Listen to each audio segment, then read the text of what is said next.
శనార్థి అందరికీ ఈరోజు వచ్చేసి వీడియో ఏంటి అంటే పర్మిట్స్ ఓపెన్ అయ్యాయి లేదా అనే విషయం మాట్లాడుకుందాం. దాని గురించి ప్లస్ ఈ పర్మిట్కి కావాల్సిన డాక్యుమెంట్స్ అయితే ఉంటాయి కదా, వాటి గురించి కూడా ఈ వీడియోలో చెప్తాను అనుకుంటా. కంపల్సరీ ప్రతి ఒక్కరు పూర్తిగా చూడండి. ఏంటంటే కొందరు కొద్దిగా చూసేసి వదిలేస్తున్నారు. కొద్దిగా వీడియో పూర్తిగా చూడండి. పూర్తిగా చూస్తే అర్థమవుతుంది ఏంటి కరెక్ట్ సర్కల్ చూస్తే ఏమవుతుంది. ప్రతి ఒక్కరైతే కొద్దిగా లైక్ చేయండి, షేర్ చేయండి, సబ్స్క్రైబ్ అయితే చేసుకోండి. ఎందుకంటే మీరు లైక్ చేస్తే ఈ వీడియో కొంతమందికి ప్రమోట్ అవుతుంది. ప్లస్ మీరు కామెంట్ పెట్టారనుకో, మీకున్న డౌట్ ఏంటనేది డౌట్ నాకు తెలిసినంత వరకు అయితే క్లారిఫై చేస్తాను, దానికి సమాధానం ఇస్తాను. ప్లస్ ఇంకొకటి ఏంటంటే మీరు సబ్స్క్రైబ్ చేశారనుకోండి, నా వీడియోస్ యొక్క నోటిఫికేషన్ అనేది మీకు వస్తుంది. ఇదన్నమాట. దీంట్లో డబ్బులు అయితే ఖర్చు అయ్యి పని లేదు. ఏం తొందర మాకండి. ఆటో పర్మిట్స్ కూడా అయితే మనం వీడియోలో నేర్చుకున్నాం.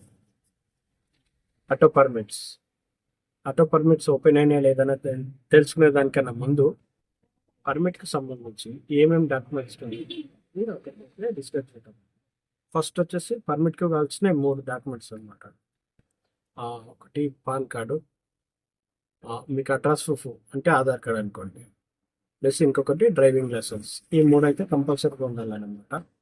ఇవి 3 అయితే కంపల్సరీ కావాలి. వీటి ద్వారానే పర్మిట్ ఓపెన్ చేసుకోవచ్చు, అంటే పర్మిట్కు అప్లై చేసుకోవచ్చు అనమాట. ఇట్లా ఇక మరి ఈ driving licence plus Aadhaar proof ఏదైతే ఇస్తారో గంట అయితే సేమ్ అడ్రస్ ఉండాలి. గట్టిని సేమ్ అడ్రస్ లేకపోతే మీరైతే గదైతే రిజెక్ట్ అవుతుంది. గది గుర్తుంచుకోండి. ఇంకా వచ్చేసి కంపల్సరీ ఏదైతే మీరు సేమ్ అడ్రస్ కావాలనుకుంటుందో డ్రైవింగ్ లైసెన్స్లో ఏదైతే ఉంటుందో ఇంకా అడ్రస్ దాంట్లో కూడా దాంట్లో ఉంచుకోవాలి. ఒకవేళ దాంట్లో లేదనుకోండి, దాంట్లో లేదనుకోండి, మీరు ఏం చేస్తారంటే మీ డ్రైవింగ్ లైసెన్స్ తీసుకొని ఆధార్ సెంటర్కి పోతే గన్లో ఏ అడ్రస్ ఉందో దాంట్లో రాసిస్తే వాళ్ళు అప్డేట్ చేసి ఇస్తారు మీ ఆధార్ కార్డు. లేదు ఆధార్ కార్డు కాదు, మేము దేంట్లో డ్రైవింగ్ లైసెన్స్ అట్లనే చేంజ్ చేసుకుంటామంటే ఆర్టీఓ ఆఫీస్కి వెళ్ళాలి. ఆర్టీఓ ఆఫీస్లో అలా చేసుకోవాలి. ఇది లేదంటే మీ డ్రైవింగ్ లైసెన్స్లో ఉన్న అడ్రస్ మీ ఏమంటారు పాస్పోర్ట్లో కానీ లేదా బ్యాంక్ అకౌంట్లో కానీ ఉన్నదనుకో, అవి కూడా మనం అడ్రస్ కింద వాడుకోవచ్చు అనమాట. ఇది ఏదైతే చెప్తుందో ఇదంతా కంపల్సరీ మీరు షోరూమ్లో వెళ్ళి వాళ్ళైతే కలిసి వాళ్ళకి కనుక్కుంటే వాళ్ళు పూర్తి డీటెయిల్స్ అయితే ఇస్తారు. ఇట్లా చేంజ్ చేసుకోవచ్చు. ఇట్లా వెళ్ళైతే చేంజ్ అవుతుంది. ఇట్లా మీరు ఏ దానికన్నా ఏ రకంగానైనా చేసుకోండి, కానీ కంపల్సరీ హైదరాబాద్లో ఉండాలి అడ్రస్.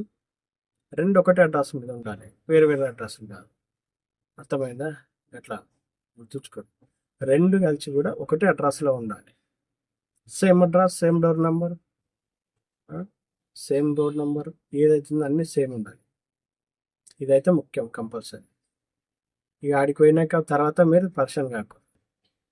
ఎందుకంటే మీరు పర్మిట్ ఓపెన్ చేయడానికి ఆడికి షోరూమ్కి వెళ్తారు. షోరూమ్కి పోయినాక వాళ్ళు చూస్తారు, అది చూసి చెక్ చేస్తారు. ఒకవేళ మీరు కాదు అదే మేము కొట్టాను, మేము ఇచ్చిందే కొట్టింది అనుకోండి, వాళ్ళు కొడతారు, అయితే రిజెక్ట్ అవుతుంది, మళ్ళీ టైం వేస్ట్ అవుతుంది. అట్లా చేసుకోకుండా ఇట్లయితే మంచిగా చేసుకోర్రి కంపల్సరీ. అందుకే చెప్తున్నా ముందు. ఇదైతే ఇంకా పర్మిట్స్ అయితే ఓపెన్ అయినాయి కంపల్సరీ. చాలామంది అయితే చేసుకుంటున్నారు. చేసుకున్న అందరికీ ఓటీపీలు వస్తున్నాయంటే రావట్లేదు.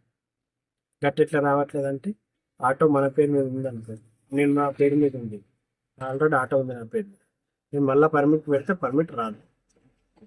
దీని గుర్తుంచుకోండి.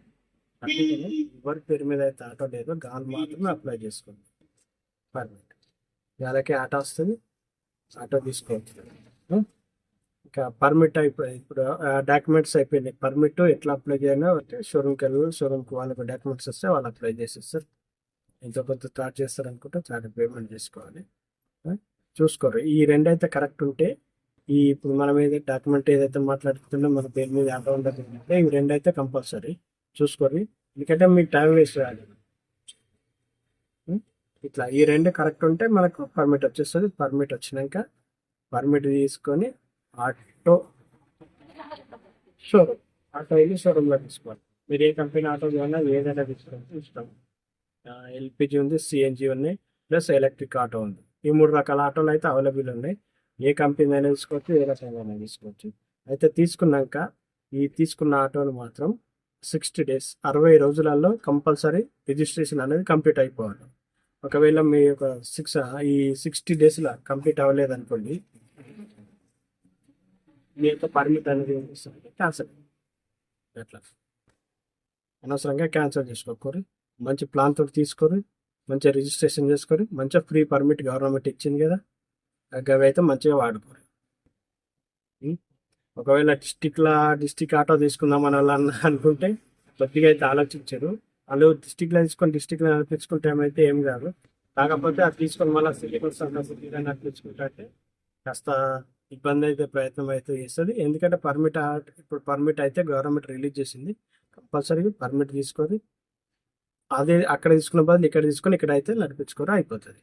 ఇదన్నమాట కంపల్సరీ. ఇవైతే గైడ్లైన్ ఇప్పటికైతే ఈ 2 రకాల అప్డేట్స్ అయితే మనం అనుకుందాం. ఇంకా మీకు ఏమైనా డౌట్స్ ఉంటే అడగండి, చెప్తాం. ఆటో రేట్ అంటారా, ఆటోస్ ఇంకా రాలేవంట. ఇక్కడైతే అడిగితే ఇంకా కొద్దిగా టైం పడుతుంది. వాటి రేట్ అయితే కన్ఫర్మ్ కాలేదని చెప్తా ఉన్నారు. ఒకవేళ పర్మిట్ అయినాక ఇస్తారో ఏమో మరి చెప్పలేము. అందుకని కొద్దిగా అయితే టైం పడుతుందంట. నేను ఇక్కడ ఎర్రగడ్డకి వెళ్ళి అడిగితే వాళ్ళు ఇంకా రేట్ కన్ఫర్మ్ అయితే తెలియదన్న వాళ్ళు కూడా కొత్త ఆటోలు వచ్చినాయా లేదంటే మీరు దగ్గరలో ఉన్న షోరూమ్కి వెళ్ళి అడిగితే వాళ్ళే చెప్పేస్తారు. మరి ఇక్కడ ఆటోలు లేవో ఏమో తెలియదు కానీ వాళ్ళు చెప్పలేరు. నేను అడిగితే ఇక్కడ మీరు షోరూమ్కి వెళ్ళండి, షోరూమ్కి అయితే వాళ్ళు ప్రైస్ చెప్తారు. ఒకవేళ ఫైనాన్స్ ఉంటే ఏంది ఇట్లా ప్రాసెస్ అని చెప్పేసి అడిగిస్తే ఫైనాన్స్ ఉంటే ఫైనాన్స్, లేదంటే మీరు క్యాష్ ఉంటే ఈ ప్రాసెస్ అయితే కంపల్సరీ 60 డేస్ లోపల రిజిస్ట్రేషన్ చేసుకోవాలి. అప్పుడే మీకు ఫ్రీ పర్మిట్, లేదంటే తగ్గట్టు పే ఉండదు, క్యాన్సిల్ అయిపోతుంది. ఇదైతే అప్డేట్. మరిన్ని అప్డేట్స్ వస్తే కొత్త వీడియోతో కంపల్సరీ వస్తా. నచ్చినట్టే లైక్ చేయండి, షేర్ చేయండి, సబ్స్క్రైబ్ చేయండి. కంపల్సరీ మర్చిపోకండి. ఇదైతే ఓకేనా. Thank you for watching.